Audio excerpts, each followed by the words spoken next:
sean bienvenidos. También agradezco la participación de todos los 4 ponentes que nos acompañan el día de hoy. En primer lugar estará participando Francesc Pedró.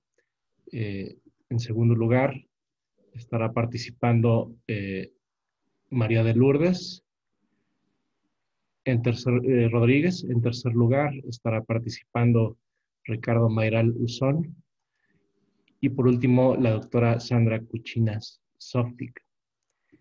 Damos comienzo. Consuelo nos hará el favor de presentar al primer ponente. Y la dinámica es la siguiente. Cada quien tendrá 15 minutos para presentar y al final tenemos una sesión de preguntas y respuestas. Hola, buenos días y casi buenas tardes. Muchas gracias, Alejandro. Bueno, vamos a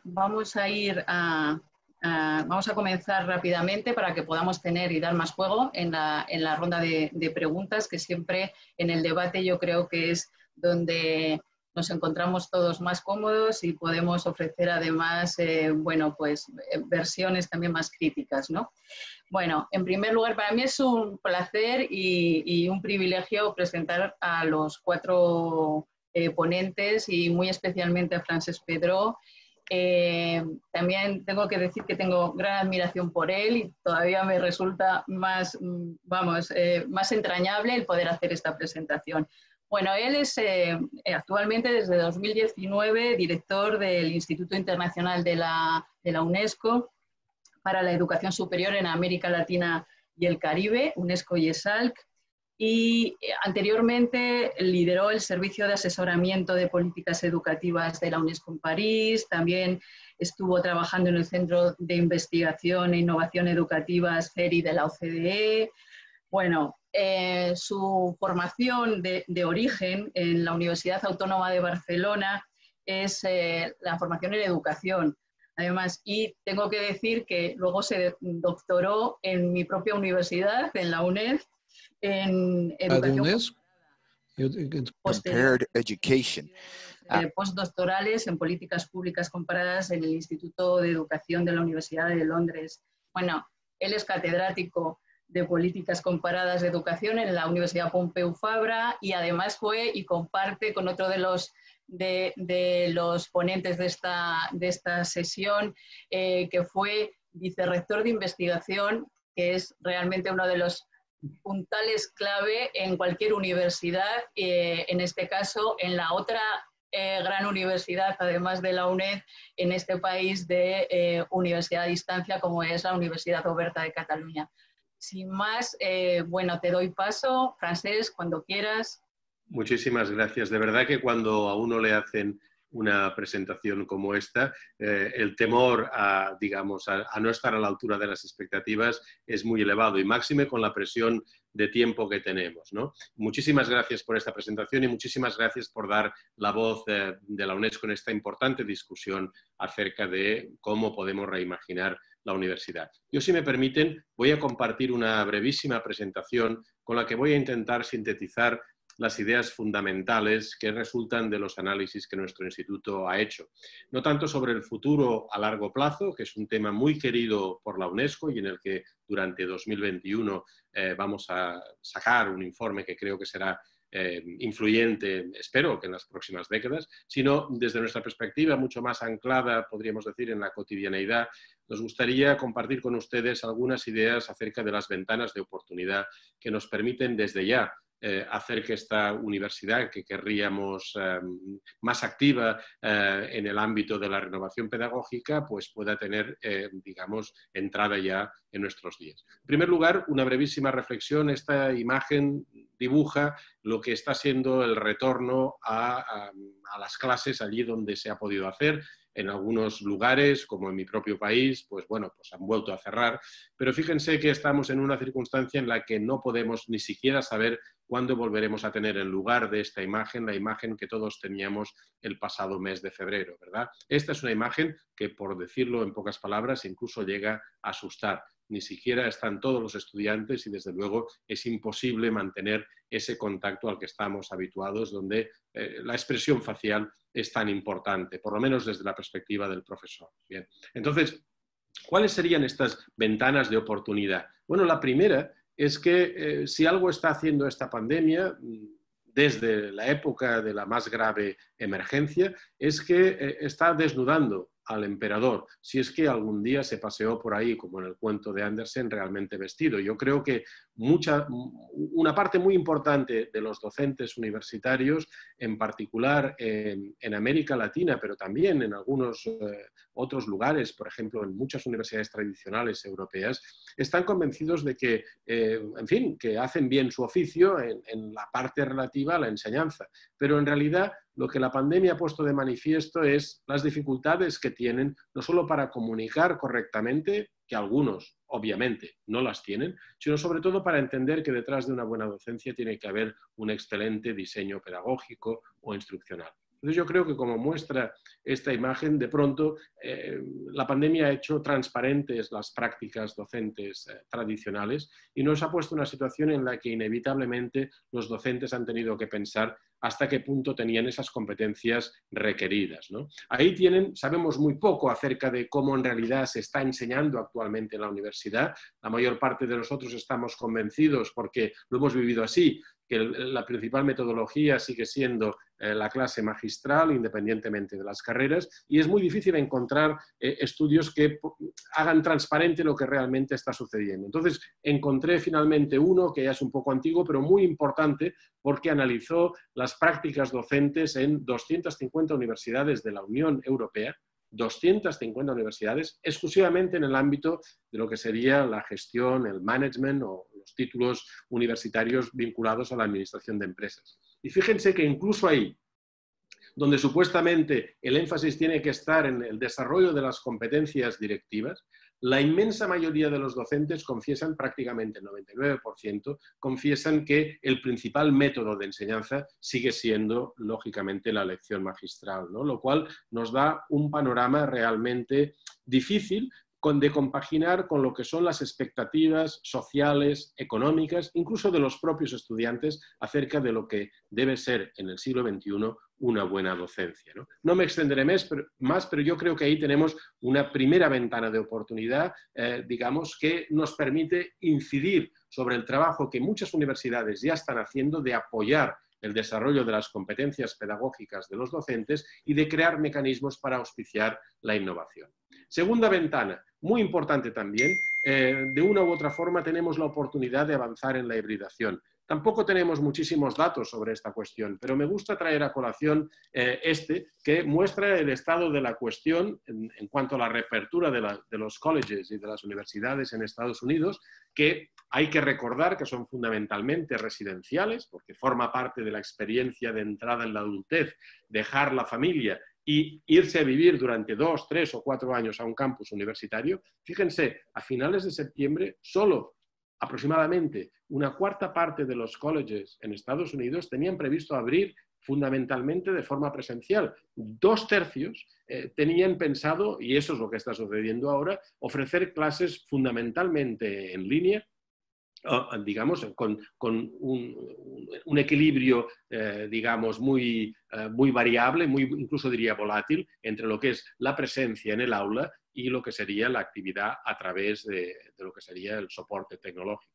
Este es un dato que viene de Estados Unidos. La Universidad de Cambridge, en el Reino Unido, ya a finales del mes de julio, ya anunció que durante este curso académico, adelantándose a los acontecimientos, no iban a impartir más lecciones magistrales en grandes aulas, precisamente por imperativo sanitario, pero que todas esas lecciones estarían disponibles en línea para que los estudiantes pudieran controlarlas, revisarlas tantas veces como hiciera falta en el momento en que lo desearan, ¿no? En cambio, la universidad iba a seguir ofreciendo eso que forma parte de su tradicional metodología, los seminarios, los trabajos en laboratorio, en pequeños grupos, los talleres, etcétera, de forma presencial y mucho más reducida. Esto, en definitiva, es un avance impresionante hacia la hibridación. Conviene recordar que en el caso de las universidades europeas, esa hibridación, es decir, la extensión de lo que sería el aula presencial por medios tecnológicos, más allá de los horarios convencionales, en definitiva, la utilización de una plataforma que soporta los procesos de enseñanza y aprendizaje, no solo en el aula, sino fuera de ella, ya formaba parte del panorama mayoritario de las universidades tradicionales en Europa, tan atrás como en el año 2015, como muestra esta gráfica. Por tanto, ya antes de la pandemia, la tecnología había venido para quedarse. Además, me parece un punto muy importante, también esta gráfica proviene de Estados Unidos, los cambios en la mentalidad de los propios estudiantes, incluso en ese país donde, insisto, lo que se premia es la experiencia presencial, también favorecen efectivamente el tránsito hacia esa hibridación. Los estudiantes también esperan que en el siglo XXI las universidades no solo sean, que lo son y muy importantes, lugares de encuentro presencial, sino que ofrezcan además la extensión tanto de lo que es la comunidad universitaria como singularmente las actividades de enseñanza y aprendizaje a través de la tecnología. Por tanto, es la, digamos, opción preferida. Tercera ventana de oportunidad. Recordado Consuelo, yo soy un hombre que Consuelo, eu sou hombre las universidades a distancia y me consta que tenemos el rector de la UNED, a quien mando un afectuoso saludo desde aquí. Bueno, hay que decir que también tenemos evidencias de que la mentalidad, la opinión generalizada entre el público adulto ha evolucionado rápidamente con respecto a lo que es la educación superior a distancia. Desde pensar que era exclusivamente un recurso a disposición de aquellas personas que no podían ingresar en las universidades tradicionales, a pensar, como muestra este gráfico, he remarcado los casos, digamos, de América Latina, que buena parte, la inmensa mayoría de la población adulta está convencida que en menos de 10 años habrá más estudiantes siguiendo cursos universitarios en línea que en las universidades tradicionales. Lógicamente no tenemos manera de verificar que esto sea verdad. Ni siquiera, yo personalmente no lo creo. No creo que alcance estos niveles. Lo traigo aquí a colación porque es indicativo de un cambio de mentalidad con respecto a la educación a distancia. Tenemos además ofertas que siguen estando ahí y de una u otra forma modificando nuestra percepción de la educación a distancia, como por ejemplo los MOOCs. Fíjense que, si se fijan en la gráfica que tienen más a su izquierda, en el año 2010 apenas teníamos ninguno. Y hoy, hay que seguir contando, probablemente estemos más allá de lo que serían 10.000 cursos MOOC. No me interesa tanto lo que sería el volumen de estos cursos, como sobre todo incidir en la idea de que la tecnología trae nuevas fórmulas de educación a distancia que lógicamente no solo las universidades a distancia están explotando, ¿no? Quizá en el debate podamos profundizar un poco más en esto. En cualquier caso, lo que es tremendamente interesante es ver, como muestra de nuevo esta gráfica tomada también de los Estados Unidos, como en septiembre, a finales de septiembre, la demanda de lo que sería cursos de educación superior a distancia había explosionado, mientras que solo un año atrás se había reducido. Es decir, la pandemia probablemente ha hecho cambiar radicalmente la perspectiva acerca de lo que son la necesidad de encontrar de nuevo instituciones y ofertas formativas a las que agarrarse en un momento en el que la educación puede significar un refugio y una preparación para una estrategia de salida. Yo creo que es impresionante ver este crecimiento en Estados Unidos. Y cuarta ventana, y ya voy terminando con esto, que poco tiene que ver directamente con la docencia, pero me parece tremendamente importante, es ver cómo las universidades son también lugares privilegiados en los que se investiga, en los que se crea y se comparte conocimiento, ciertamente. Y me parece muy importante ver cómo, de la forma en que acredita esta imagen, la colaboración internacional entre investigadores de distintos países se ha incrementado. Esta gráfica compara la barra en color anaranjado, muestra el volumen de artículos publicados en revistas internacionales que son resultado de investigaciones internacionales, ¿verdad? Y verán que al lado aparece una columna azul que muestra ese mismo volumen, pero desde que empezó la pandemia. Y dense cuenta cómo en muchos casos, como Australia, Canadá, Alemania, India, incluso el Reino Unido, el número de artículos, el porcentaje de artículos que se publican, que son resultado de esta cooperación internacional, ha crecido, lo cual es una manera de decir que nuestras comunidades de científicas y de investigadoras están de una u otra forma convencidos que hay multitud de problemas que son globales, que son planetarios y que no tiene sentido, digamos, operar como si la ciencia fuera un asunto nacional o meramente regional. De una u otra forma, la comunidad científica, que en buena parte, insisto, está en la universidad, nos está diciendo que tenemos que progresar en esta cooperación. Y yo creo que lo que ya está sucediendo, como acredita esta imagen, es muy indicativo de lo que probablemente vaya a suceder si dejamos efectivamente que la ciencia tome cartas en nuestro modelo de desarrollo, esperamos que más sostenible. Termino con esto. Yo creo que cualesquiera que sean las ventanas de oportunidad, hay que recordar que desde la perspectiva de la UNESCO nos gusta remarcar que hay que atender a dos principios, singularmente ahora que estamos con esas ventanas de oportunidad para rediseñar el futuro. El primero es que nadie se quede atrás, que ningún estudiante realmente se quede sin poder volver a sus programas de formación. Es un tema terrible. En algunos lugares hemos visto ya que las pérdidas pueden ascender al 10%, y sabemos que esas pérdidas afectan no solo a los estudiantes más vulnerables, sino que en muchos países más a las chicas que a los chicos. Nada, tenemos que salir a buscarles para precisamente acogerles cuanto antes, por medios tecnológicos o por los medios que tengamos a nuestro alcance. Y en último lugar, deberíamos considerar también que este experimento tan mal diseñado, que ha sido la entrada abrupta a una tecnología que hasta el mes de febrero buena parte de la comunidad académica tenía poco menos que demonizada, digamos, o satanizada, ¿verdad?, en el uso de la educación superior, realmente haríamos mal nuestro trabajo si como científicos no fuéramos capaces de extraer lecciones importantes acerca de qué es lo que está funcionando, por qué, y por consiguiente, si nos lo podemos llevar hacia el futuro, y qué es lo que no está funcionando, que todos sabemos ya, empezamos a saber lo que es, por qué y por qué debemos precisamente evitarlo. Encontrarán más información acerca de estas ideas y de otras en nuestro informe que publicamos en varias ediciones sobre los efectos de la pandemia en la educación superior y, lógicamente, pueden descargarlo en nuestra web. Muchísimas gracias, de verdad que ha sido un placer y espero volver en unos instantes para atender tanto como sea posible las siguientes presentaciones. Muchísimas gracias. Muchas gracias, Francesc. Esperamos tenerte inmediatamente aquí de vuelta. Pues sí, a continuación tendremos la presentación de la profesora María de Lourdes Rodríguez. María de Lourdes es rectora del ISCTE, una universidad pública en el centro de Lisboa.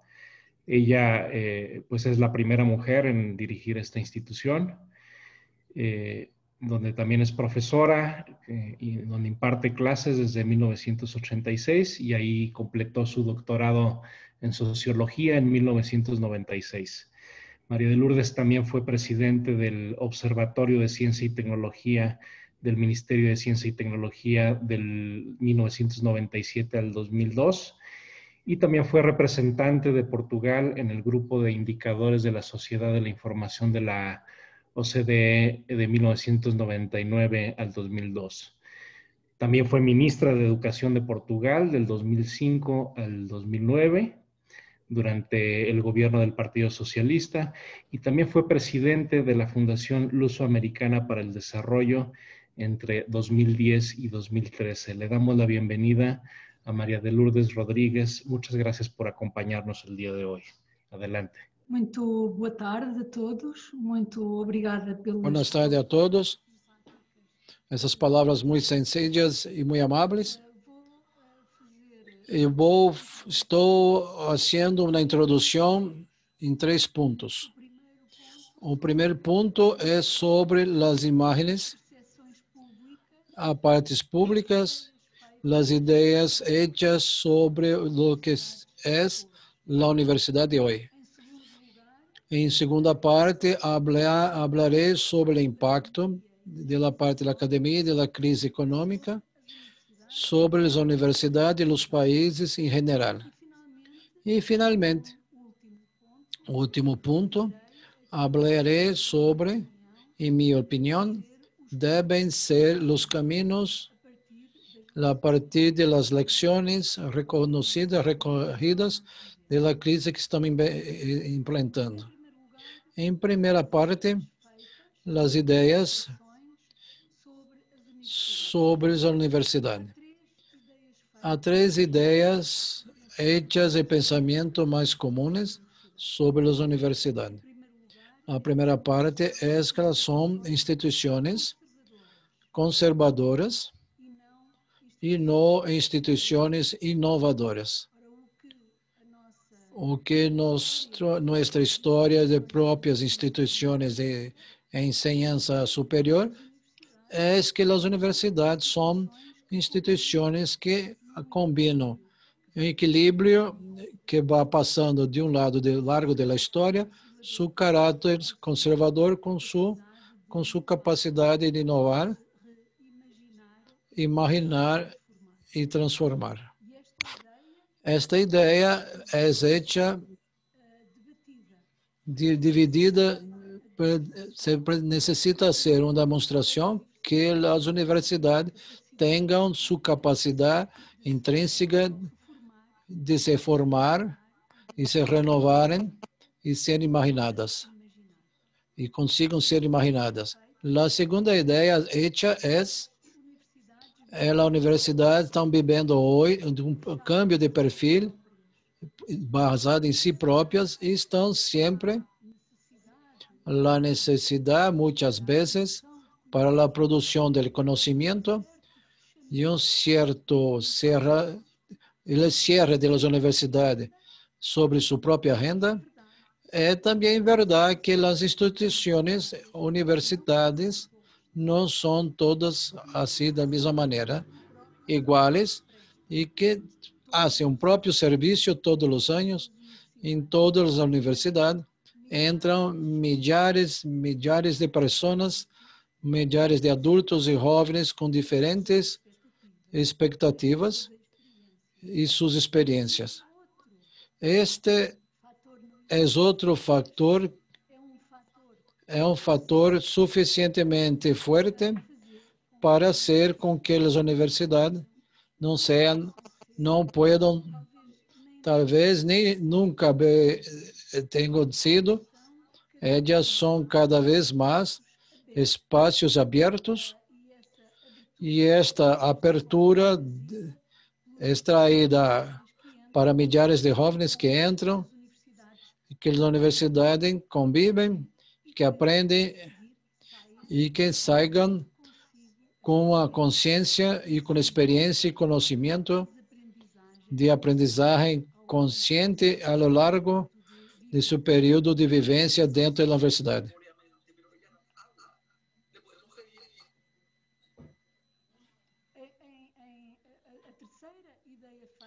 A terceira ideia hecha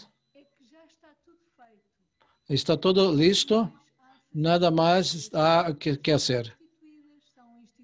São instituições antigas, têm seus edifícios, seus pontos, seus programas, e vivendo sobre si mesma, não necessitamos dar atenção porque elas compreendem sua missão. Hoje, vivemos um paradigma diferente, que está cada vez mais emoção, não há conhecimento terminado.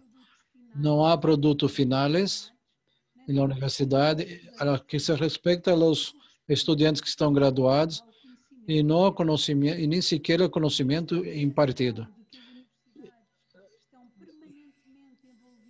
O que está inacabado, o conhecimento, seja a formação de recursos humanos, é hoje o paradigma que predomina e que se traduziu em conceitos como a aprendizagem ao longo da vida, o conceito da recorrência, o conceito da necessidade de as universidades formarem não apenas jovens, mas também segmentos da população adulta, requalificando, reorientando, atualizando aquilo que são as competências inicialmente adquiridas. No passado, o paradigma que dominava era que os produtos saídos das universidades, os estudantes tinham perfis acabados. Formava-se um engenheiro, era engenheiro para toda a vida. Formava-se um médico que era médico para toda a vida. E hoje as universidades formam fases de percursos mais longos, recorrentes, exigindo-se a aprendizagem ao longo da vida. E são estas condições que nos permitem desconstruir, refletir pelo menos sobre as ideias feitas que hoje existem sobre as universidades. Renová-las passa também por renovarmos a nossa percepção do que elas são e da importância que têm nas sociedades contemporâneas. A crise veio, segundo ponto, a crise veio a expor enormes fragilidades no modo como nós organizamos as nossas vidas. Veio a expor a violência das desigualdades sociais e territoriais. Veio a expor os efeitos nefastos de uma globalização desregrada.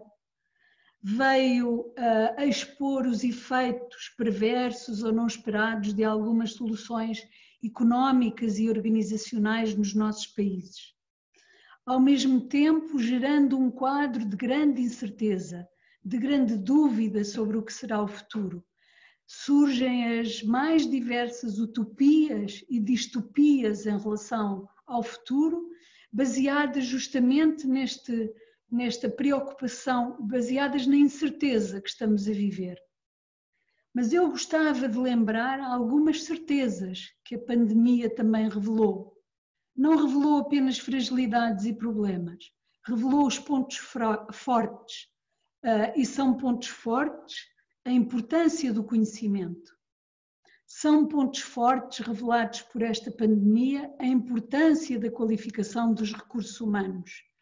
Reagiram melhor e resolveram melhor os problemas, este da pandemia como outros, países, comunidades em que o conhecimento científico, as universidades, a qualificação dos recursos humanos foi uma aposta permanente nas décadas anteriores. Não se faz de improviso a produção de conhecimento, não se faz em emergência, não se faz a qualificação de recursos humanos em emergência. Tudo isso necessita de investimento permanente, paciente, ao longo de muitas décadas, para que perante as crises, os países, as sociedades possam reagir. E esta crise veio revelar essa certeza. Conhecimento forte, instituições robustas, recursos humanos altamente qualificados, permitem enfrentar a complexidade dos problemas de uma maneira, eu diria, mais fácil. Mas a crise revelou ainda uma outra coisa, é que os problemas das sociedades atuais são problemas complexos, que exigem o envolvimento de múltiplas instituições, designadamente as instituições públicas e do Estado. A importância do papel do Estado foi revelada em toda a linha com esta pandemia, mas revelou também que a necessidade, para a complexidade dos problemas, uma pluralidade de instituições, sobretudo de instituições públicas, mas também uma pluralidade de conhecimento interdisciplinar. Mesmo quando a origem deste problema que vivemos hoje, da crise que vivemos hoje, é um problema que tem uma origem sanitária, um problema de saúde, a sua resolução exige conhecimento de todas as disciplinas, exige o envolvimento de muitas instituições. Muito provavelmente em todos os países do mundo, o problema gravíssimo enfrentado por todos foi o do encerramento das escolas e do encerramento das universidades.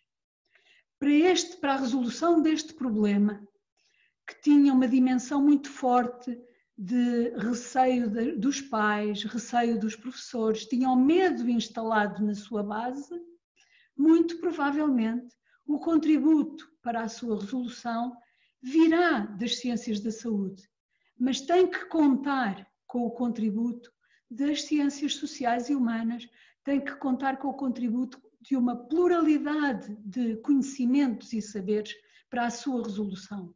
E a crise veio revelar estas forças, a importância do conhecimento, a importância da formação de recursos humanos, a importância do Estado, a importância de instituições públicas fortes, a importância da pluralidade de instituições e do pluralismo no conhecimento.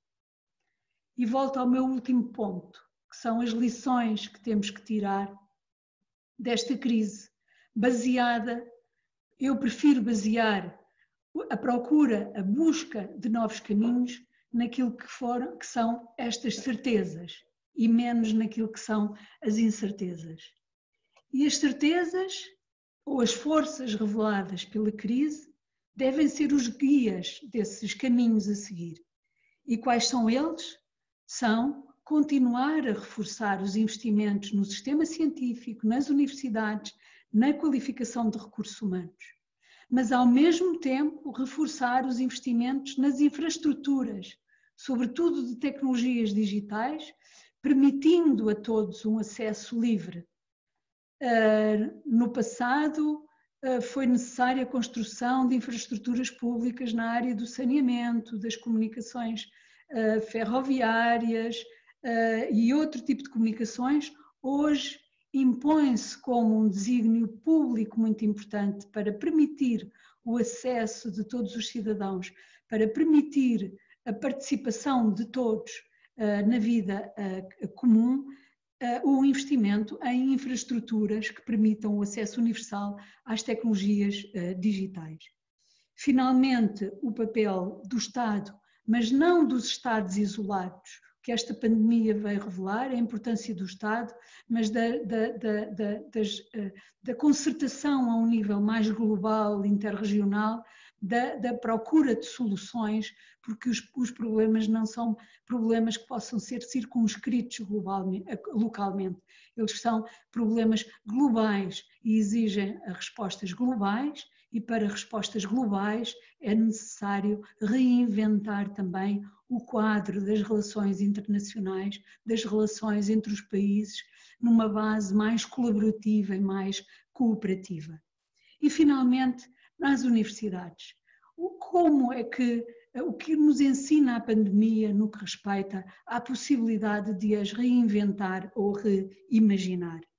E eu penso que há 4 características que nós devemos salvaguardar, aprofundar, continuar a defender como características distintivas do espaço de ensino superior. Em primeiro lugar, as universidades são espaços de interação e por muito que possamos evoluir no ensino à distância, não há ensino à distância que possa superar, que possa substituir a riqueza da interação, do relacionamento dos estudantes entre si, dos estudantes com os professores, dos professores entre si e com os investigadores. Grande parte do progresso científico, do processo de produção de conhecimento, assenta no relacionamento entre investigadores, docentes com os seus investigadores. E depois as 3 características que eu reputo mais importantes para a capacidade inovadora das universidades. As universidades serão tão mais inovadoras quanto maior for a sua abertura, e a sua abertura faz-se pela entrada de estudantes, mas faz-se também por um diálogo com a sociedade que coloca problemas e desafios sobre os quais as universidades se debruçam. O pluralismo, a diversidade de perspectivas disciplinares, de visões, o pluralismo na visão dos problemas e na procura de soluções é um traço essencial que deve ser preservado nas universidades para elas poderem inovar. E, finalmente, a liberdade e a autonomia. Eu reputo estes 3 traços: abertura, pluralismo, liberdade e autonomia, como os 3 ingredientes que, se forem preservados no aspecto mais conservador destas instituições, permitirão, de uma outra forma, que as universidades continuem a inovar e continuem a reimaginar o seu espaço de articulação com a sociedade. Muito obrigada. Terminei.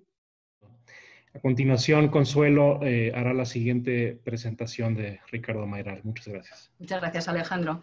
Bueno, vamos a ir de tiempo, que hay que ir ajustando, y como donde hay confianza, ahora le voy a decir al rector Mayral que se ajuste al tiempo para que pueda haber debate, porque se están abriendo, yo creo, muchos temas muy interesantes, y lo estamos viendo además en las preguntas que nos están planteando a través de la plataforma.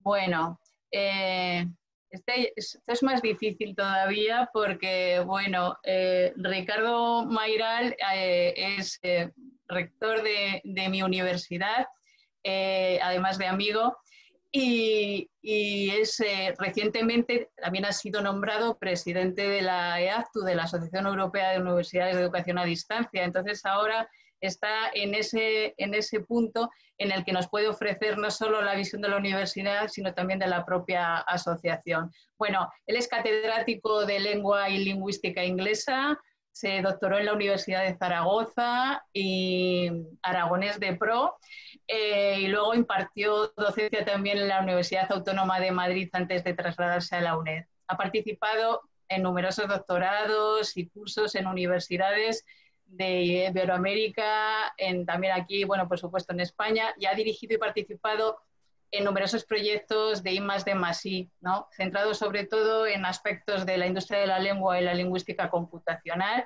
y con el grupo de investigación internacional Lexicom ha trabajado también en bases de datos para aplicaciones para el procesamiento del lenguaje natural y la neurolingüística. Bueno, ha sido también vicerrector de investigación anteriormente, como venía comentando cuando ha intervenido Francesc Pedro. Y nada, lo único ya es darte paso, Ricardo, cuando quieras. Aquí estamos escuchándote. Muchas gracias. Bueno, muchísimas gracias, Consuelo, por esta presentación, que es, como verán, propia de una muy buena amiga y una colega por la que siento un gran respeto y una profunda admiración como académica, pero además también como persona. Muchísimas gracias, es un placer estar con todos ustedes en este foro Virtual Educa, y además ante un tema que a mí personalmente me apasiona. ¿Cuál va a ser? Topic is very close to my heart. It's about reimagining university. Nos próximos anos. Eu queria mostrar para todos vocês, con trazos necesariamente muy gruesos, es decir, ¿qué es la UNED? Es una universidad pública, social, y fíjense que voy a remarcar lo de social, porque creo que uno de los grandes desafíos es precisamente acrecentar el sentimiento de esa conexión tan estrecha que debe mantener la universidad y la sociedad, y ahora más que nunca, precisamente. Damos servicio, estamos en 75 ciudades, 16 países, y ofrecemos una educación a más de 200.000 estudiantes. En los 48 años que llevamos, más de 175.000 estudiantes se han graduado y licenciado con nosotros. Todo ello con una metodología, con un modelo semipresencial, lo comentaba antes Francesc, esa hibridación, es decir, nosotros logramos conjugar las bondades del modelo presencial y del modelo online. Pero claro, 2020 ha sido un año donde nos ha arrojado y nos ha conducido a un escenario extraordinario, un escenario insólito, que nos ha llevado a replantear muchas cuestiones. Pero fíjense, yo tengo una naturaleza muy positiva. Una de las pocas cuestiones que podemos rescatar de este año fatídico es que la ciencia está en la calle, que la gente y la sociedad habla de la ciencia. O en definitiva, que la sociedad no solo ha logrado mirar a la universidad como fuente de formación, sino que mira a la universidad también como fuente de su seguridad. Es decir, donde se genera investigación, donde se generan respuestas a los grandes desafíos. Pues si es así, si hemos logrado en estos tiempos, muchas veces trufados por la posverdad, es decir, hemos logrado que la sociedad mire a la universidad, estamos ahora más que nunca en una posición especialmente estratégica para acrecentar ese sentimiento. Y con esto arranco, es decir, ¿y cómo me imagino yo la universidad en los próximos años? Miren, para mí supone un gran desafío y yo creo que hay tres cuestiones que la universidad debe abordar. Una, la transformación digital, Es decir, nosotros de un día para otro tuvimos que cerrar las aulas, tuvimos que cerrar nuestros centros asociados y traspasar y reconvertir toda la docencia presencial a un formato no presencial.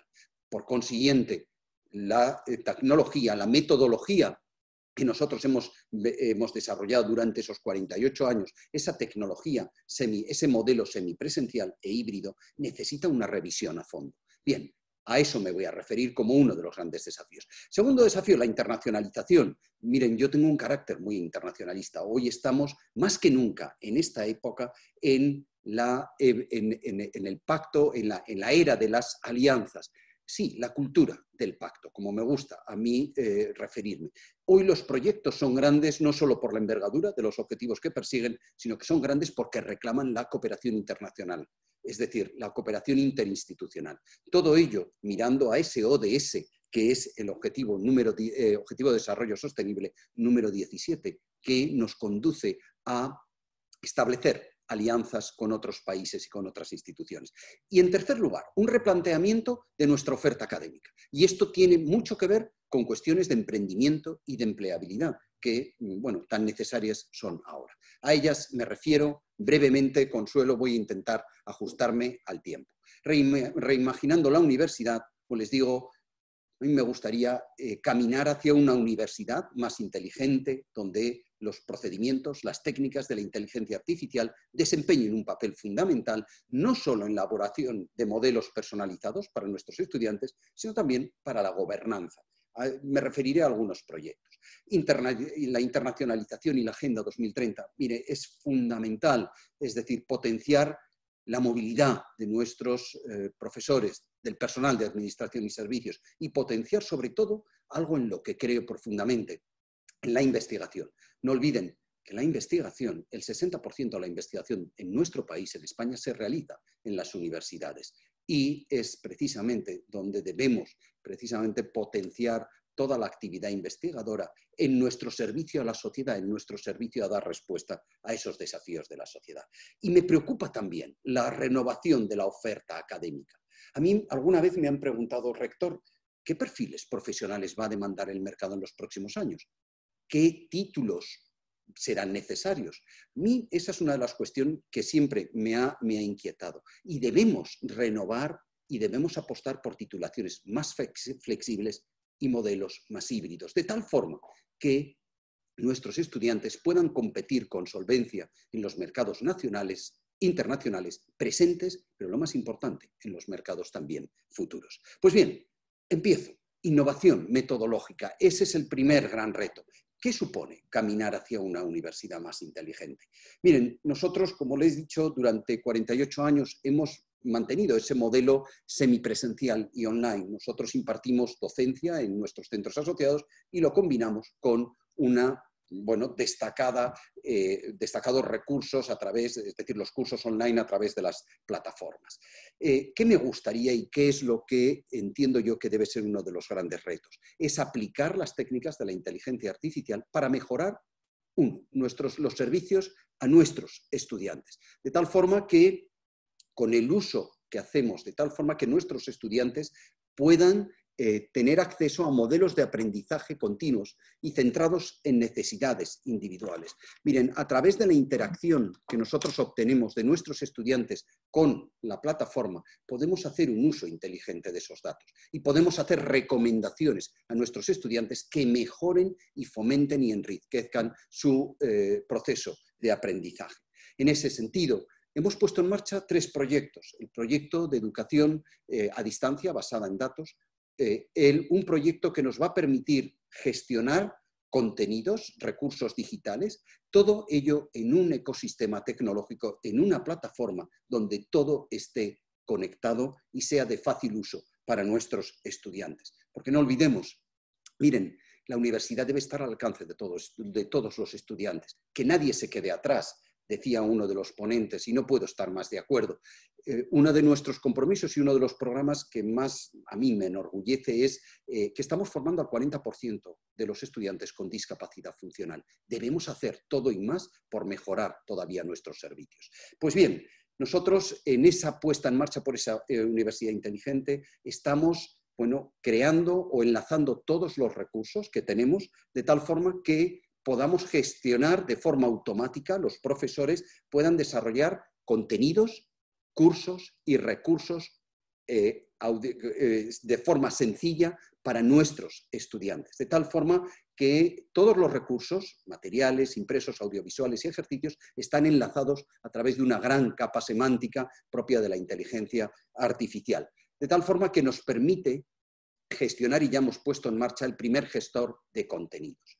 Pero miren, la inteligencia artificial no solo se debe aplicar a los estudiantes, a los sistemas de aprendizaje y creación de recursos, sino también al ámbito de la gestión y la gobernanza. Y a mí esto es una de las cuestiones que como rector me preocupa. A mí me gustaría que no solo lograr sistemas es decir, que nuestras información fuera más accesible en la web, sino que nuestros sistemas de evaluación estuvieran automatizados. Les invito a que consulten esa aplicación, ABEX, sino también automatizar y simplificar los procesos excesivamente burocráticos, al menos en España, y que son excesivamente procelosos. Debemos mejorar la eficacia y la productividad de las instituciones añadiendo o haciendo un uso inteligente de los datos masivos.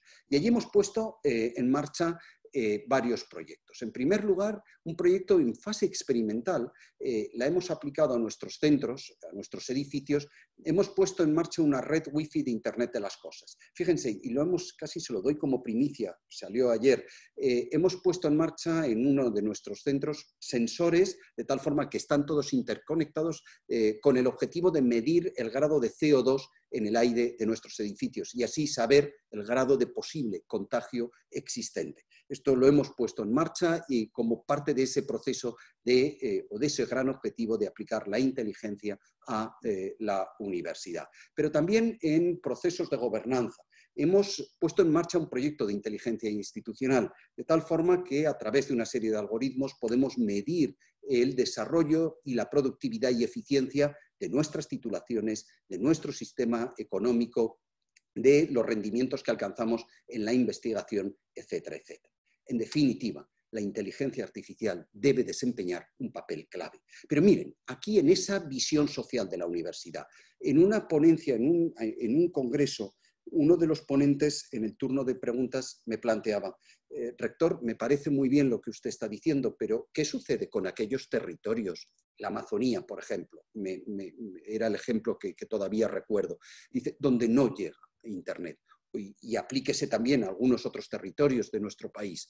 Bueno, precisamente debemos ser capaces en los próximos años de romper esa brecha digital, de tal forma que ningún estudiante, viva donde viva, se pueda quedar atrás, de tal forma que todos los estudiantes tengan igualdad de oportunidades a estos recursos. En definitiva, uno de los grandes desafíos es renovar los procesos de enseñanza y aprendizaje. ¿Cómo? Aplicando técnicas de inteligencia artificial de tal forma que la productividad sea mayor. Pero todo esto carecería de sentido si no tuviéramos una visión o una mirada internacional. Yo les decía que tengo mi vocación es profundamente internacionalista. No concibo una institución, una universidad donde su personal no tenga capacidad de interaccionar con otros personales o con otros colegas de otras universidades, de otras instituciones. Hemos puesto en marcha y vamos a poner en marcha, y las universidades deben poner en marcha sistemas de movilidad, sea virtual o sea presencial. En la red, la Asociación Europea de Universidades a Distancia, que tengo el honor de presidir, tenemos varios proyectos europeos y además varios proyectos, algunos de ellos con una mirada y con una proyección hacia América Latina. La creación de campus internacionales, se han puesto en marcha en Europa los campus internacionales de las universidades europeas. Ahora quizá uno no debe concebir su campus de forma separada, sino lo debe hacer en colaboración con otras universidades.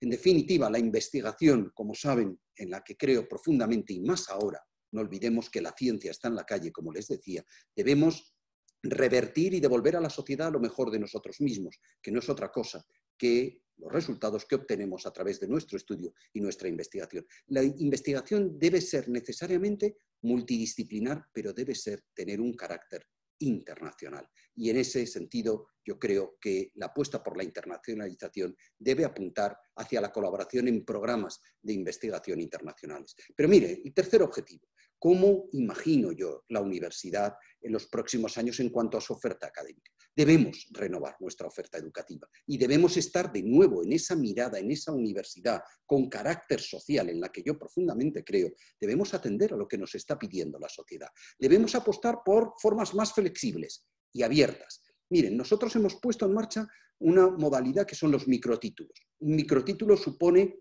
la conjunción de varias asignaturas que capacitan al estudiante a formarse en un área determinada. Por ejemplo, historia o poesía medieval, o que es un área determinada dentro de la filología, o historia de España, que es un área muy particular dentro del grado en historia, geografía e historia, etc., o contabilidad de costes, el grado de economía. Es decir, son microtítulos que suponen una especialización en determinadas áreas de formación. Todo ello con una mirada puesta en el emprendimiento y la empleabilidad. Hoy es impensable, es decir, hoy debemos sobre todo crear, es decir, que tener el objetivo de que nuestros alumnos compitan con solvencia en los mercados laborales, tanto presentes como futuros. Y en ese sentido, sobre todo, fomentar el emprendimiento. Al fomentar el emprendimiento, no lo olviden, estamos fomentando la creatividad y la imaginación, que son absolutamente claves en el buen académico, en el buen universitario. Pues bien, termino porque no quiero extenderme, me han pedido concisión y quiero. Miren, estamos en un momento particularmente apasionante y esto puede resultar a lo mejor un poquito excesivo. Yo soy consciente que son tiempos recios, complicados, difíciles, pero ahora más que nunca la universidad tiene que dar ese paso, tiene que estar atenta a lo que le pide la sociedad. Pues tal como yo concibo la universidad, esta es un lugar de encuentro donde el respeto al saber y a las ciencias plurales, fíjense, no solo nos permiten conocer el mundo mejor, sino lo más importante, transformarlo creativamente en un mundo más sabio, en un mundo más crítico, en un mundo más saludable, más respetuoso, más ético, más respetuoso con nuestro planeta y sobre todo, y lo más importante, es que desde la universidad es nuestro objetivo cultivar el conocimiento ilustrado, fomentar crear el pensamiento crítico y lo que yo considero una línea absolutamente fundamental, fomentar el saber solidario. Pues bien, tenemos una gran responsabilidad como académicos y como universitarios, porque hoy más que nunca la sociedad necesita el conocimiento y la educación como tractor del progreso de las mismas. Como les decía, trabajamos hoy para adaptarnos a las necesidades del futuro. Innovar es precisamente eso, esa capacidad de anticiparse a lo que vamos a necesitar, esa profundidad de miras, ese pensar en grande, ese pensar sobre todo más allá de lo que trasciende a nuestras fronteras. En fin, muchísimas gracias. Son algunas de las consideraciones que he querido y he tenido el honor de compartir con todos ustedes y estoy a su disposición, por supuesto, en el turno de preguntas. Muchísimas gracias por su atención. Muchísimas gracias, Ricardo, por haberte ajustado además a lo contenido y ya ahora, sin más, le paso la palabra a Alejandro para que presente a nuestra próxima ponente, a Sandra Cucina. Muchas gracias, Consuelo. Por cortesía a nuestra ponente, voy a cambiar por un momento al idioma inglés. So, Dr. Sandra Cucina Softic is the Assistant Director for Education. La doctora Sandra Cucina es la directora at the Zagreb de Business University Support Computing Center en el Centro de Cómputo de la Universidad de Zagreb. Y ella también es la lideresa del Centro IDERN y la lideresa de la Oficina de e-Learning en la Universidad de Zagreb. Su trabajo se enfoca en la mentoría sobre las educaciones híbridas y proporcionar apoyo y asesoría a instituciones, a estudiantes en la implementación de nuevas tecnologías en e-learning y en enseñanza. Ella fue nombrada representante del EDE 2020 en los temas digitales y tecnologías y en el grupo de trabajo EDE 2020 de creación digital. En 2018 se la nombró como miembro honorario de la Unión Europea como experta de tecnología y plataformas digitales. Su área de interés son plataformas de educación a distancia y de aprendizaje en línea. educación abierta y recursos de la educación abierta. Ha estado involucrada en varios proyectos nacionales e internacionales relacionados con estos campos y también presenta de manera activa en conferencias internacionales. Tiene una maestría en educación digital de la Universidad de Edinburgh en el Reino Unido y un doctorado en tecnologías de la información y la comunicación en la Universidad de Croacia. Es miembro de varios comités ejecutivos desde 2013 y en 2014 recibió el título de EDEM Fellows. En 2015 se convirtió en la presidenta de IDEM. Sandra, bienvenida a esta presentación y muchísimas gracias por estar con nosotros. Pues bien, es muy difícil seguir después de ponentes tan distinguidos y no repetir lo que ellos ya han dicho. Pero la verdad, debo decirles que ellos ya han dicho lo que yo quería decir en mi presentación. Pues bien, quiero comenzar diciéndoles que estoy muy complacida de estar aquí y de poder compartir mis ideas. He estado en la educación superior durante 20 años. He trabajado con muchas redes de e-learning centrada más que todo en el futuro de la educación superior. Déjenme entonces un segundito, muy brevemente, reflexionar acerca de la situación que tenemos en este momento. Es la crisis causada por la COVID-19. Definitivamente ha sido la disrupción más grande de la educación en la historia. Incluso en febrero y en marzo, cuando tuvimos que encerrarnos en nuestros hogares, las facultades cerraron, las instituciones educativas cerraron y eso afectó a estudiantes de postsecundaria, 20 millones de ellos a nivel mundial, porque sus estudios culminaron o porque fueron significativamente distraídos por toda esta pandemia. Y eso también causó un acceso reducido por parte de los estudiantes a la educación. Muchos de ellos no tenían tecnologías de banda ancha de Internet que les permitieran asistir o acceder a una educación en línea a la que nos tuvimos que pasar de la noche a la mañana. Lo que tuvimos que encarar en ese momento fue un problema. El problema era cómo continuar enseñando en línea, cómo garantizar que podamos cumplir con los derroteros del año académico. Definitivamente muchos profesores y muchas instituciones no estaban preparadas para hacer la transición al mundo en línea. He estado trabajando durante muchos años en mi institución y les digo con conocimiento de causa que los profesores les estresa mucho las situaciones nuevas, especialmente esta, y especialmente las situaciones en las que se involucran tecnologías, no saben dónde encontrarlas, cómo utilizarlas, cómo garantizar que el curso siga en línea. Déjenme decirles que en Croacia, en marzo, también en Zagreb, en la capital de Croacia, este año también. Disculpa por interrumpirte, pero no podemos ver tu presentación. Sandra, vemos es el escritorio de tu computador. Listo, perdón. Mil disculpas. Voy a intentar entonces compartirla de nuevo. ¿Ahora sí pueden ver mi presentación? Sí, ahora sí. Muchas gracias. Déjenme entonces, voy a continuar. Quería decir simplemente que pues, hemos tenido otra situación en Croacia, en Zagreb. En marzo, justo en marzo de este año, tuvimos un fuerte terremoto que impactó la capital y varias instituciones educativas de nivel superior en ese momento sufrieron mucho daño y estas instituciones hoy por hoy ya no tienen oportunidad de volver a la modalidad de educación tradicional, lo que significa que también muchos estudiantes que vivían en los dormitorios de la universidad tuvieron que volver a su hogar. Así que tuvimos dos situaciones horribles sucediendo al mismo tiempo. Y les digo de la perspectiva de las universidades tradicionales que la mayoría de ellas eran universidades con campus y tener esas dos situaciones en la que se tienen una situación de lockdown, de encierro en el hogar, en un ambiente en línea, se hace muy difícil. Hasta ahora, tales instituciones educativas veían la tecnología como un complemento en vez de como una práctica transformadora. Así que se trataba de aprendizaje y de enseñanza cara a cara con cierto componente en línea o de tecnologías digitales. Y en ese momento, la enseñanza remota de emergencia pues fue bien recibida. Fue recibida a manos abiertas para que nosotros podamos tener clases en un ambiente en línea. Los primeros 6 meses de estos años fueron muy estresantes para los profesores, para los estudiantes, para los padres de familia, para los formuladores de políticas públicas, todos nosotros.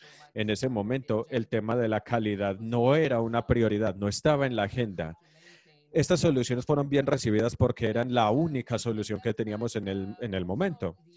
Y ahora que recuerdo esos tiempos, la educación en línea que ha existido durante mucho tiempo, por cierto, hemos tenido muchas universidades en línea de mucha calidad y muchos programas educativos y módulos en línea.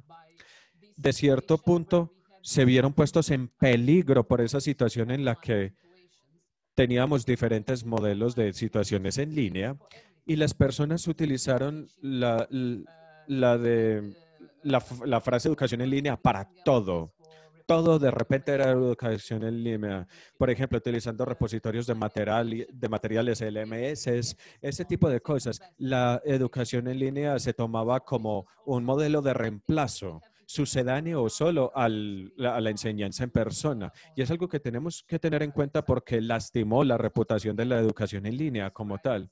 Y no nos olvidemos que esta crisis también creó un impacto financiero muy grande en la educación global debido a la reducción de los modelos de financiación para las instituciones de educación superior y también la reducción de la financiación pública, definitivamente debido a que esas universidades cerraron o que se veían prontas a cerrar. Eso definitivamente revirtió el proceso que habíamos hecho en estos aspectos. Entonces, en mi presentación, yo creo que, y al reimaginar el futuro de la educación superior, tenemos que enfocarnos en 3 cosas durante los siguientes 5 años. Lo primero es la transformación digital, porque nuestras universidades en este momento les toca decidir cómo es que van a pasar al futuro y cómo es que van a adaptar sus programas, como mis colegas que me precedieron dijeron, las universidades tienen que ser abiertas ahora, tienen que estar disponibles para toda la sociedad. Pero también tienen que decidir si van a permanecer abiertas o si van a tener algo que era posible hace mucho tiempo, que eran las soluciones digitales que no fueran totales. Definitivamente esa transición es un trabajo muy difícil y requiere un esfuerzo considerable. No es nada fácil. Las personas no lo están aceptando. No es algo que las personas están haciendo bien, que estamos haciendo bien como instituciones, pero hay que hacerlo bien. También no nos olvidemos que necesitamos infraestructura y equipamiento digital para poder proporcionar educación a distancia de alta calidad, educación en línea de alta calidad. Este es un aspecto en el que la finanza tiene un impacto grande también. También tenemos que pensar acerca de los clientes desde el punto de vista de las instituciones de educación superior. Muchos estudiantes de nosotros están exigiendo escalabilidad, accesibilidad y personalización de las instancias de educación. Y quizás solamente para reflexionar un poco, la Comisión Europea recientemente ha adoptado el Plan de Acción de la Educación Digital, que ya tiene previsto está previsto que termine para el septiembre o que comience a final de septiembre, el cual establece los lineamientos para que los países de la Unión Europea comiencen una transformación digital, un proceso de transformación digital para las instituciones de educación superior. Otros temas que creo que son muy importantes son la calidad. La calidad tiene que estar en el foco definitivamente. Hemos tenido tiempo para hacer lo que queramos en el momento que estamos experimentando, que estamos viviendo, pero ahora para prepararnos al futuro nos toca enfocarnos en la calidad de los procesos educativos. La enseñanza a distancia de emergencia no está bien. Debemos abandonarla. Tenemos que aprender a diseñar currículos y programas, contenidos pedagógicos y también, y muy importante, que esto ya fue mencionado por parte de Ricardo, investigación. Las universidades tienen un impacto gigantesco en la investigación. Nosotros producimos mucha investigación y la investigación tiene que tomarse en consideración cuando planeemos los nuevos programas, los nuevos métodos de enseñanza, las nuevas maneras de aprender. Definitivamente, no todo tiene que estar en línea completamente. El aprendizaje tipo blended learning ha sobrevivido a través del tiempo por una buena razón, porque es útil. Tenemos que tener modelos de aprendizaje mixto para que los estudiantes puedan participar con sus pares, puedan trabajar en temas prácticos, puedan trabajar en laboratorios o que trabajen en el campo. Les digo desde mi perspectiva como madre, mi hija está estudiando medicina en este momento, lo está haciendo en línea y obviamente ya no va a poder volverse doctora algún día sin tener experiencia práctica en el campo. No se va a poder volver doctora simplemente estudiando en línea. Es imposible. Y un punto que creo que es importante mencionar en este momento son las microcredenciales o la microtitulación. Y me parece una muy buena idea, no es nada nuevo, por supuesto, y se están popularizando debido a cambios en necesidades societales y cambios tecnológicos. La microtitulación puede llegar a mejorar las posibilidades de aprendizaje para toda la vida, para el desarrollo profesional continuo, para ser parte de un proceso de aprendizaje universitario. Y no nos olvidemos que las universidades, de hecho, son el actor clave a la hora de producir las actividades de microtitulación. Por ejemplo, libros que puedan ser utilizados en diferentes módulos, en diferentes programas de aprendizaje certificados.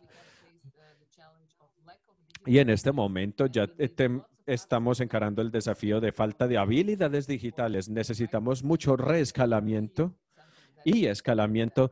Y en este aspecto la microtitulación nos puede llegar a ayudar mucho. Finalmente necesitamos una apertura de la educación. Este concepto ha estado en nuestras cabezas en muchos años y recientemente la UNESCO adoptó las recomendaciones para la OIR.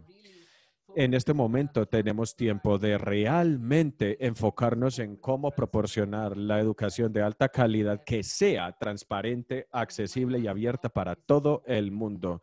Y mi último tema es el apoyo. Se ha vuelto una necesidad. Necesitamos apoyar a los profesores y a los estudiantes en procesos de aprendizaje y enseñanza. Esto es de la mayor importancia en este momento. Tanto los profesores como los estudiantes han pasado por momentos muy estresantes este año. La fuente de ese estrés es trabajar en un ambiente en línea de manera inusitada. Era algo en lo que no tenían experiencia, que no tenían la tecnología apropiada. Solamente un puñado de estudiantes tienen en muchos sitios teléfonos inteligentes, smartphones, y de resto de todos dependíamos de la enseñanza presencial. Con estas medidas de confinamiento, tenemos que quedarnos en los hogares y tenemos que trabajar con los profesores, con los estudiantes para que tengan acceso a las tecnologías de educación en línea. Tenemos que proporcionarles las posibilidades de que puedan adquirir o incluso rentar tecnología a buenos precios, quizás por medio de la elaboración de alianzas con empresas de telecomunicación para que les proporcionen buen internet también. Tenemos que pensar en el bienestar de los profesores y los estudiantes. Tienen mucha presión en este momento y a eso se debe la alta tasa de desescolarización. Nuestros profesores en este momento están sufriendo de burnout. En este momento están agotados por los cambios tan inusitados y la carga laboral incrementada que se han visto procesar. Y la respuesta política es sí, están haciendo muy buen trabajo y todo eso está muy bien, pero también tenemos que promover la excelencia en la enseñanza. Tenemos que ayudarles a cambiar de esta solución, que es solamente un paliativo, es solamente una solución de emergencia para que puedan pasar genuinamente a un modelo de educación superior que sea sostenible, porque solamente los profesores con habilidades digitales pueden producir metodologías de enseñanza innovadoras en las que los estudiantes se vean motivados y de esa manera los estudiantes puedan acceder a las habilidades digitales que necesitarán al futuro. Esto yo lo escuché hoy en otras conferencias. He escuchado de comunidades en línea de practicantes, de colaboradores que trabajan a nivel global. Eso es algo muy importante. Y solo para mencionarles que IDEN es una asociación que ha existido durante más de 29 años y nosotros estamos aquí para contribuir a la educación, para ayudar a los educadores en esas situaciones en las que necesiten encontrar información, que puedan encontrar una comunidad de expertos que les enseñen cómo hacer las cosas, cómo lidiar con estos cambios. Por ejemplo, en marzo tuvimos una iniciativa que se llama Educación en tiempos de pandemia, educación en tiempos de la nueva normalidad, en donde reunimos a expertos con profesores y educadores para que pudieran escuchar la información tan importante acerca de cómo pasar de manera efectiva a las plataformas en línea y cómo conectarse. Lo que me gustaría decir ya para finalizar es que tenemos que ser creadores de nuestro propio futuro, de nuestras vidas, no solamente consumidores. Gracias. Thank you very much, Sandra, for your presentation. Now, Consuelo is going to ask the first question. We are gathering all the questions from the audience, and Consuelo will start with the first one. Thank you. No sé ni por dónde empezar porque hay tantos temas abiertos que realmente resulta muy difícil el focalizar, pero vamos a intentar hacer preguntas personalizadas para dar paso a todos los ponentes a que puedan intervenir. Entonces, bueno, yo quería hacerle, respecto a la intervención que ha tenido la rectora María Lourdes Rodríguez, bueno, ella estaba hablando de la necesidad de instituciones fuertes y robustas, especialmente, y ha hecho también referencia a esa importancia de los cambios, de los profundos cambios que hay que abordar. La universidad tradicional, o sea, lleva décadas sufriendo muchas críticas, ¿no? Y se le apremia esos cambios estructurales que estamos hablando, mayor dinamismo, mayor adaptabilidad. Ya no vale cambiar esos planes de estudios cada 20 o 25 años, ¿no? Pero hay una burocracia intrínseca a las instituciones que suelen dificultar el proceso.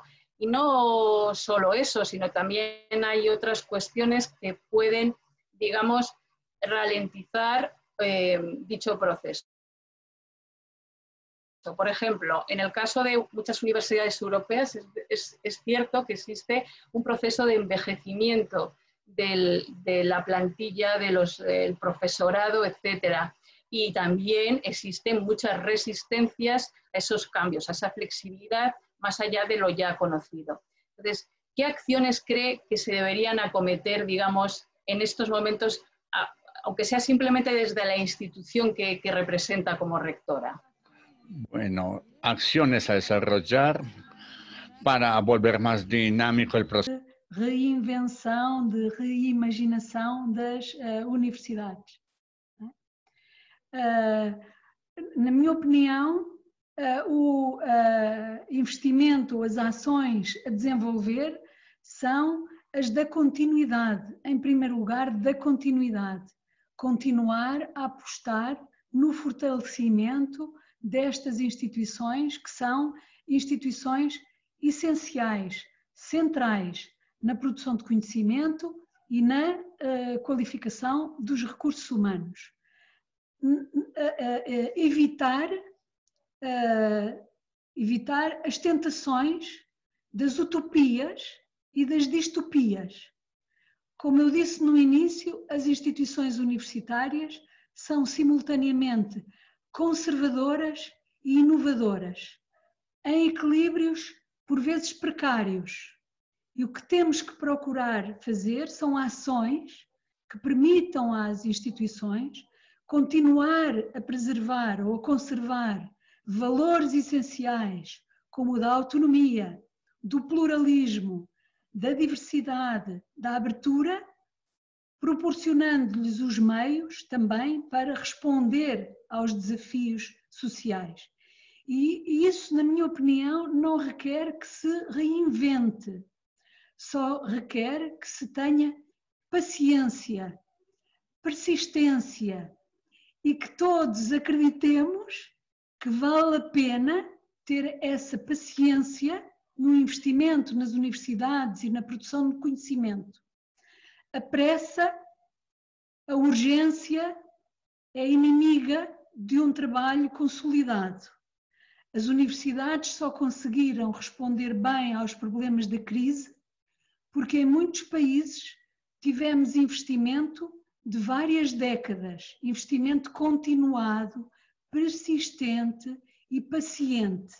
E isso permitiu às universidades fazerem o seu trabalho de formação de recursos humanos. E quando a crise chega, os recursos humanos estão formados. Eles não podem ser formados de repente. Eles têm tempos de formação que são mais ou menos longos e que devem ser respeitados. Podem ser acelerados, podem ser melhorados. Na minha opinião, o processo de Bolonha deu um contributo muito importante para a renovação dos métodos pedagógicos, da inovação no ensino, mas novas iniciativas, na minha opinião, devem ser iniciativas de preservação com estímulos à inovação, com desafios, que as universidades tenham que organizar respostas aos desafios complexos de saúde, de energia, de globalização, sejam capazes de ter. E depois não esperar as respostas para ontem. As respostas não virão ontem. As respostas em ciência, em formação, têm um tempo. E se nós nos precipitarmos, se nós transformarmos a intervenção nas universidades numa intervenção de emergência, nós vamos perder o muito que temos e eu tenho muitas dúvidas com o que conseguimos alcançar. Quisiera hacerle una pregunta al doctor Ricardo Mayral referente a la movilidad estudiantil. Es una pregunta interesante dado el contexto que estamos viviendo. ¿Cree usted que dada la contingencia y el futuro, como lo vemos en los próximos meses o tal vez años, la movilidad digital tanto de estudiantes como de profesores pudiera representar una oportunidad para las instituciones de educación superior? Sabemos que la internacionalización de la educación superior ha sido, bueno, es un hecho que la pandemia no ha conseguido parar. Y bueno, nos gustaría saber qué mecanismos deberían de adoptar las instituciones de educación superior para poder avanzar en términos de la movilidad, sabiendo tal vez que la movilidad digital pudiera representar una buena oportunidad en el contexto en el que estamos viviendo. Bueno, muchas gracias por su pregunta y muchas gracias a la audiencia por las preguntas que nos están planteando. Efectivamente, la movilidad yo creo que es una de las cuestiones que nos tenemos que replantear y lo debemos hacer en el contexto que nos está tocando vivir, que son las limitaciones que tenemos de viajar a otros países.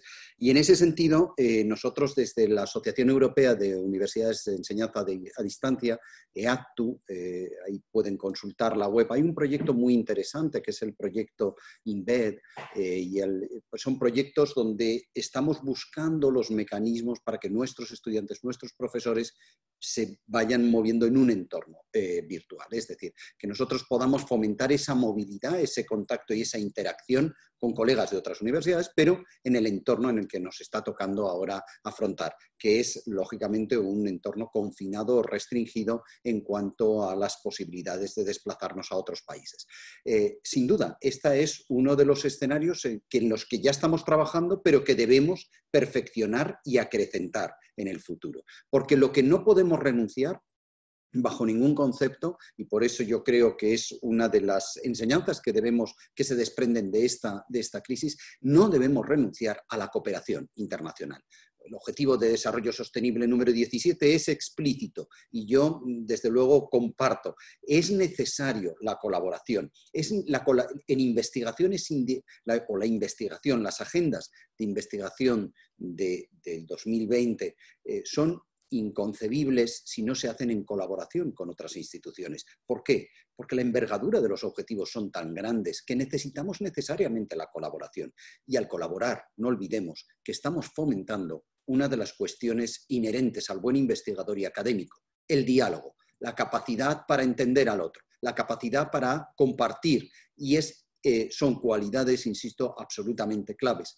Uno del diálogo, se dice, y yo lo digo con mucha frecuencia, uno del diálogo siempre sale más enriquecido, sale más ilustrado, pero fíjense, sobre todo sale más humilde. Pues bien, es la época, es la cultura, estamos viviendo la cultura del pacto y desde la universidad debemos ser conscientes de nuestra responsabilidad para que esa cultura del pacto sea una realidad. En fin, yo apuesto por esa movilidad, por buscar esos escenarios digitales, porque lo que no podemos renunciar bajo ningún concepto es a comunicarnos, a colaborar con otros colegas de otros países en el contexto internacional. Fíjense, curiosamente, Alejandro, es cierto, la crisis sanitaria nos ha confinado y nos ha permitido y restringe nuestra movilidad, nuestra capacidad de movimientos. Pero miren, no olviden, la ciencia, la educación, el conocimiento es tan grande que no conoce ni de fronteras, ni de limitaciones, ni de confinamientos. Eso es lo que nos hace grande, eso es lo que nos une a todos. Por eso la universidad, hoy más que nunca, debe tener un papel absolutamente clave y activo en la generación de conocimiento y en hacer que esa cultura del pacto tan necesaria, el pacto, no olvidemos que lleva también necesariamente hacia otro de los valores que como académico yo siempre ensalzo y remarco, el respeto. Pues bien, hagamos posible que esa cultura del pacto sea una realidad. La doctora Sandra Cucina. La pandemia, yo creo que esta pregunta se la habrán hecho en alguna otra situación, pero no me resisto a hacerla. La pandemia ha hecho que la educación a distancia y la educación virtual pues saltara a las primeras páginas de los periódicos, ¿no? Y de los informativos. Y se relaciona en muchas ocasiones aprendizaje a distancia con flexibilidad. Esto puede suponer una ventaja para las universidades a distancia, pero también es cierto que las universidades tradicionalmente presenciales, por decirlo así, han comenzado a invertir gran parte del presupuesto en la consecución, digamos, de esos modelos híbridos, ¿no? Esta expresión. ¿Cómo ve el futuro de estos dos modelos? Es decir, ¿en convergencia o trabajando fuertemente por la diferenciación de modelos? Thank you, Consuelo, for the question. Muchas gracias, Consuelo, por esa pregunta. Definitivamente la educación se ha convertido en algo que se ha resaltado en las noticias, por supuesto. Generalmente se muestran noticias, pero no tanto las positivas, porque debido a las malas noticias es que la educación se ha resaltado bastante en las noticias. Pero creo que esta crisis del COVID es una oportunidad para aprender de ella y con el fin de poder ver las posibilidades de cómo mejorar y cómo continuar avanzando en el trabajo. Definitivamente la educación en línea para universidades en línea como la Universidad Cooperativa del Reino Unido y otras continuarán y florecerán debido a que las oportunidades se han vuelto más visibles y están más presentes y el trabajar y estudiar en línea se ha vuelto algo posible y es tan bueno como los otros y a veces puede ser incluso mejor. Creo que las personas que trabajan en los ambientes tradicionales tienen dificultades en el cambio de sus opiniones y toma tiempo, toma definitivamente tiempo. Y si no cambian o si no toman las oportunidades, van a dejar de existir en algún momento.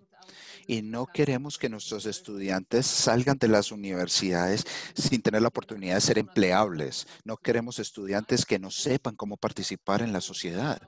No queremos estudiantes que no saben cómo utilizar los centros en línea para poder trabajar conectados. Queremos que nuestros estudiantes tengan las habilidades para ser competentes, para que generen nuevas ideas sobre cómo mejorar nuestro futuro y sociedad. Y definitivamente, uno de los puntos o estas mezclas de aprendizaje son puntos importantes.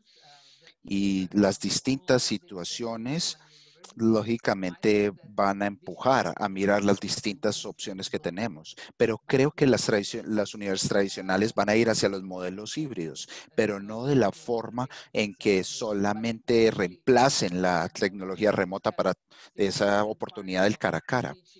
Creo que esta es una oportunidad para poder aprender en los ambientes en línea y con el fin de lograr esto, debemos de tener la conciencia de las posibilidades de las tecnologías en línea y esto también significa que todos, desde el ministerio hasta las comunidades, hasta los padres, los profesores o los que realizan las políticas, todos debemos de mirar cuáles son las ventajas y las posibilidades de las tecnologías digitales. Y con el fin de poder hacer esto, debemos de mirar una rehabilidad y generar nuevas posibilidades para nuestras personas. Y las habilidades digitales deben existir con el fin de poder tomar todas las oportunidades que ellas nos presentan. Thank you so much.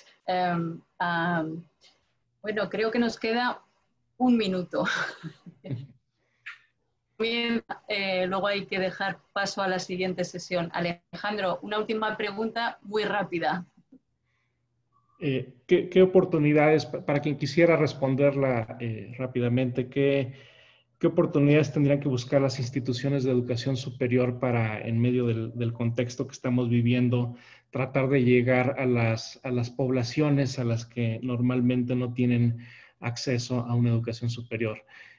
Llámese poblaciones indígenas en América Latina o aquellos tipos de personas que normalmente no tienen acceso a la educación superior. Si quieren, puedo dar mi opinión. Yo, Alejandro, como sabe y lo he dicho, yo creo en una universidad con una destacada proyección social. Y cuando hablo de proyección social, no solo me refiero a alinear la oferta académica, la investigación, etcétera, etcétera, sino por proyección social es que la universidad debe estar al alcance de todos los ciudadanos, de todos los ciudadanos, incluidos, es decir, independientemente de su condición, del lugar donde vivan. Y es cierto, yo hablaba de crear una universidad más inteligente, digitalizar los procesos de enseñanza y aprendizaje. Pero fíjense, he hecho un guiño sobre todo algo que a mí me preocupa. Oiga, ¿y qué sucede con aquellas poblaciones en las que ni siquiera hay una buena conexión a Internet?